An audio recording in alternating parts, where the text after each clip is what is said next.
حضرت ابو بصیر رضی اللہ تعالیٰ عنہ نبی پاک صلی اللہ علیہ وسلم نے طے کر لیا کفار کے ساتھ، حدیبیہ کی جنگ ہوئی تو فرمایا اگر کوئی مسلمان مکے چلا جائے گا تو کافر کہنے لگے ہم واپس نہیں کریں گے، اور اگر کوئی کلمہ پڑھنے والا ستایا ہوا مسلمان مدینے آئے گا تو مسلمانوں کو واپس کرنا پڑے گا مسلمان اپنا بندہ نہیں رکھ سکتے، اور مسلمانوں کا کوئی شخص غلطی سے بھی مکے چلا گیا تو مکے والے واپس نہیں کریں گے۔ حضرت ابو بصیر رضی اللہ تعالیٰ عنہ صحابی تھے، باپ نے بھائی نے محلے والوں نے قید کیا ہوا تھا کلمہ پڑھنے کی وجہ سے، پیروں میں زنجیریں تھیں، بیڑیاں تھیں، کسی طریقے سے جیل توڑ کے دوڑے مدینے پہنچے۔ کہتے ہیں رستے میں کسی آدمی کے ساتھ گھوڑے پہ کچھ دیر بیٹھا پھر پیدل چلا، صحابہ کہتے ہیں اتنا دردناک منظر بڑا کم ہم نے دیکھا، ابو بصیر جس گلی سے گزرتے وہاں خون پھیل جاتا، ان کی ٹانگیں خون سے کٹتی، وہ زنجیریں بندھی ہوئی، در رسول پہ حضور میں بھاگ کے آیا ہوں۔ کہتے ابھی نبی پاک صلی اللہ علیہ وسلم ان کی بات سن ہی رہے تھے کہ پیچھے سے قریش کے 2 سپاہی بھی آ گئے، کہنے لگے یہ بھاگ کے آیا ہے اور آپ کا وعدہ تھا کہ آپ واپس کریں گے۔ چشم زدن میں ذرا سوچنا، چشم زدن میں تھوڑی دیر کے لیے غور کرنا کہ ہمیں ہمارا استاد ہمارا پیر دھتکار دے کہ جا دوڑ جا، تو کہتے ہیں بسم اللہ جناب یہ جا رہے ہیں۔ ایمان کی پختگی دیکھیں، اس نے تو ہمیں نکال ہی دیا جی، وہ کیسا بندہ ہے، یہاں تو کسی کے یہاں کوئی فاتحہ پڑھنے نہ جائے تو لوگ بگڑ جاتے ہیں، کہتے ہیں اس نے سلام نہیں لی، فاتحہ نہیں پڑھی، بس ختم، اس کو احساس ہی نہیں۔ حضرت سیدنا ابو بصیر سامنے کھڑے، سامنے 2 سپاہی آ گئے، ذرا دیکھیے ایمان کی پختگی، ایمان، یقین اور استقامت۔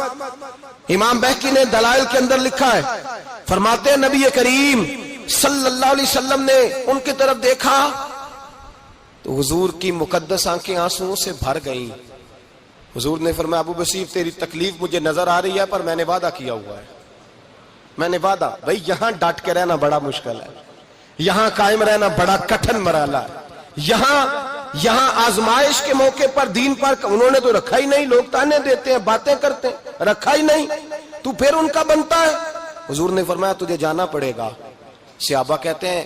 پورے مدینے میں ایسے تھا جیسے سوگ کا سما ہو۔ جب وہ 2 سپاہی حضرت ابو بصیر کو پکڑ کے لے جا رہے تھے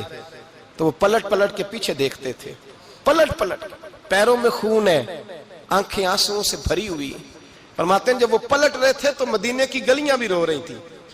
میرے نبی پاک جب وہ آنکھوں سے اوجھل ہو گئے تو حضور بیٹھ گئے زمین پہ، نبی پاک نے رونا شروع کر دیا، فرمایا اللہ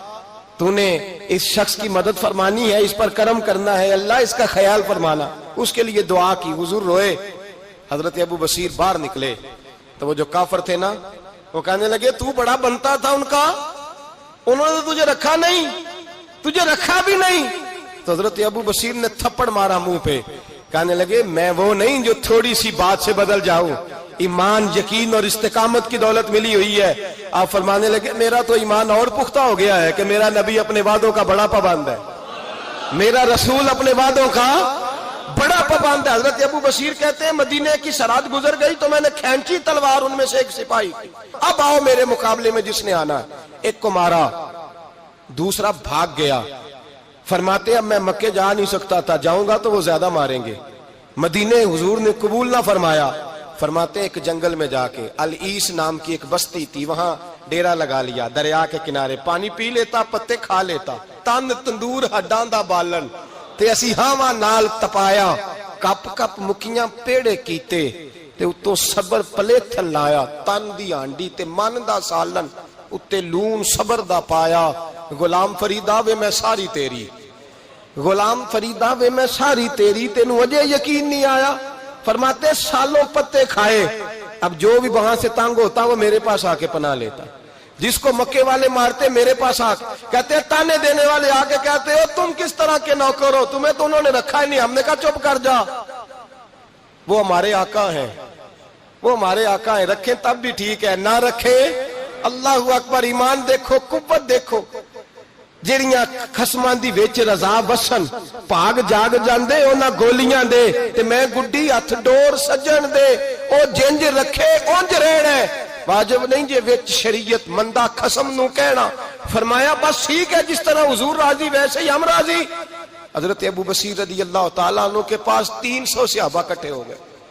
300 حضرت ابو بصیر جب مدینے کی سرحد سے گزر رہے تھے نا تو نبی پاک نے ایک آواز دی تھی، فرمایا ابو بصیر ایک وقت آئے گا کہ میرا پیغام تجھ تک پہنچے گا، ایک ٹائم آئے گا۔ حضرت ابو بصیر سے جب کوئی کہتا نا کہ زندہ کس بات پہ ہو تو فرمانے لگے مصطفیٰ کے فرمان پہ بڑا یقین ہے، بلاوا آئے گا، مجھے بلاوا، مجھے یقین ہے کہ مجھے بلاوا، بڑی امید ہے سرکار قدموں میں بلائیں گے، اور کرم کی جب نظر ہوگی مدینے، مجھے یقین ہے کہ مجھے بلاوا۔ حضرت ابو بصیر رضی اللہ تعالیٰ عنہ فرماتے ہیں کہ وقت گزرتا گیا، 300 لوگ اکٹھے ہو گئے۔ جب کوئی مسلمانوں کا قافلہ مکے کے پاس سے گزرتا تو مکے والے لوٹ لیتے تھے۔ حضور نے بھی اجازت دی مدینے والوں کو، اگر ان کا قافلہ کوئی آئے تمہیں بھی حملے کی اجازت ہے، کفر کا مال مال غنیمت ہے۔ حضرت ابو بصیر کہتے ہیں جب بھی ہمارے قریب سے وہ رستہ تھا شام کی طرف جانے کا، جب بھی کافر گزرتے ہم ان کے قافلے پکڑ لیتے، لوٹتے، ہم بھی ان کو اس طرح کی سزا دیتے جو مسلمانوں کو دیتے تھے۔ فرماتے ان کا جینا محال ہو گیا، ہاتھ باندھ کے نبی پاک کی بارگاہ میں گئے، کہنے لگے یہ شرک ختم فرما دیں اور آپ ان کو بلا لیں،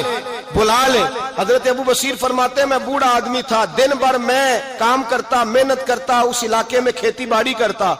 جب رات ہوتی تو میں کسی پہاڑ کے ٹیلے پہ بیٹھتا اور مدینے کی جانب منہ کر لیتا، اور میں انتظار کرتا بلاوا کب آئے گا، کب حضور کا پیغام آئے گا، میں انتظار کرتا۔ حضرت ابو بصیر رضی اللہ تعالیٰ عنہ بیمار ہو گئے، شدید بیمار، سخت بیمار تھے، تو قریش نے شیخ ختم کی۔ حضرت ابو ہریرہ کہتے ہیں نبی پاک نے 2 صحابہ کو رکا دیا، فرمایا جاؤ اسے جا کے کہو آ جائے، اسے کہو آ جائے۔ صحابہ کہتے ہیں ہم پہنچے تو ان کا آخری وقت چل رہا تھا، آخری ہجکیاں تھیں، ایمان اور یقین دیکھو، آخری ہجکیاں۔ لوگ کہتے ابو بصیر وقت آ گیا، وہ کہتے نہیں ابھی وقت نہیں آیا، وقت تب آئے گا جب نبی پاک کا بلاوا آئے گا۔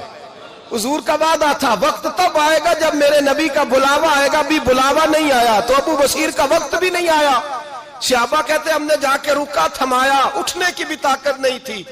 جب حضور کا رکا لیا نا تو دونوں یوں مٹھیاں بند کر لی، گویا جھوم جھوم کے نعرے لگانے لگے آؤ دیکھو میرے نبی کے وعدے کتنے سچے ہیں، آؤ دیکھو حضور کے وعدے، چومتے حضور کا نامہ، سر پہ رکھتے، سینے سے لگاتے، اور کہتے ہیں پھر بلند آواز سے کلمہ پڑھنے لگے، کہنے لگے حضور میں حاضر ہوا، یا رسول اللہ میں آیا، کہتے بلند آواز سے کلمہ پڑھا اور ان کی روح پرواز کر گئی، ان کی روح پرواز کر گئی۔ نبی رحمت صلی اللہ علیہ وسلم کے غلاموں کا یقین، اعتماد اتنے اعلیٰ درجے کا، کمزور مسلمان، دائیں بائیں دیکھتا مسلمان، کفر کے وعدوں پر اعتبار کرتا، یہودی عیسائی اور سکھ کے وعدوں پر اعتبار کرتا، دنیا دار ٹھگ اور چور کے وعدوں پر اعتبار کرتا، یہ رب کریم کے وعدے پر اعتبار نہیں کرتا، یہ اللہ رسول کے ساتھ اپنی توجہ کو مبذول نہیں کرتا۔ میرے رسول کریم سید عالم صلی اللہ علیہ وسلم کے غلاموں نے اعتماد کر کے، یقین کر کے ہمیں بتلایا ہے کہ جب تیرے پاس یقین کی دولت ہوتی ہے پھر تو دنیا کا طاقتور آدمی ہوتا ہے، جب تیرے پاس ایمان کی قوت ہوتی ہے تو دنیا کا سب سے مضبوط شخص ہوتا ہے۔ اپنے آپ کو مضبوط کریں، اپنے اندر ایمان کی توانائی پیدا کریں، یہ جھوٹے وعدوں پر، جھوٹی تسلیوں پہ اپنے آپ کو زندہ نہ رکھیں، نہ دیکھیں دائیں بائیں کیا ہو رہا ہے، توجہ سیدھی اللہ رسول کی جانب رکھیں، مضبوط ایمان پیدا کریں، تگڑا